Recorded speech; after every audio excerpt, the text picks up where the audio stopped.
Baakiyalakshmi serial next பிரேமோ என்ன மாதிரியான twist இருக்க போகுதுன்னு பார்க்கலாம். இனியா ஃபோன் பேசிட்டே இருக்கிறது பாக்கியாவுக்கு பயங்கர சந்தேகம் வருது. பயங்கர சந்தேகப்பட்டு இனியா யார்கிட்ட நீ ஃபோன் பேசிட்டு இருக்க, ஃபோனை கொடு இங்கன்னு சொல்லி கேட்குறாங்க.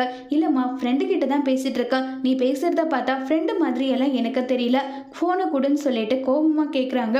உடனே இனியாவும் ஃபோனை கொடுத்துறாங்க.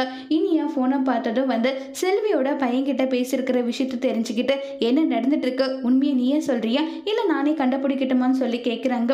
இல்லைம்மா நான் செல்வி ஆண்டியோட பையன்கிட்ட தான் பேசிட்டு இருக்கேன், நாங்கள் ரெண்டு பேருமே லவ் பண்ணுறோன்னு சொல்கிறாங்க.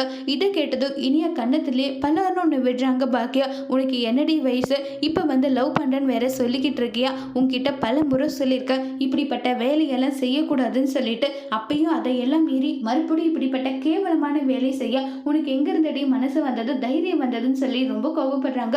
உடனே ஈஸ்வரி எதுக்காக நீ அவளை அடிச்சிட்டு இருக்கா, இவ பண்ண வேலை தெரிஞ்சா நீங்களே அடிக்குவீங்க, என்ன சொல்ற, செல்வியோட பையனை லவ் பண்றேன்னு என்கிட்டயே சொல்றாத்தன்றாங்க. ஏண்டி உனக்கு லவ் பண்ண தகுதி தராதரம் இல்லையா, செல்வி இந்த வீட்டுல எத்தனை வருஷமா வேலைக்காரியா இருக்கா, அந்த வேலைக்காரியோட பையனா உனக்கு கிடைச்சானு சொல்லிட்டு ஈஸ்வரி ரொம்பவே கோவமா பேசுறாங்க. இதை கேட்ட பாக்கியா இங்க பாருங்க நீங்க எதுக்காக வசதியான பையன் வசதி இல்லாத பையன் சொல்லிட்டு இருக்கீங்க, அப்ப வசதியான பையனா இருந்தா காதலிக்கலாமா, இதெல்லாம் தப்பு.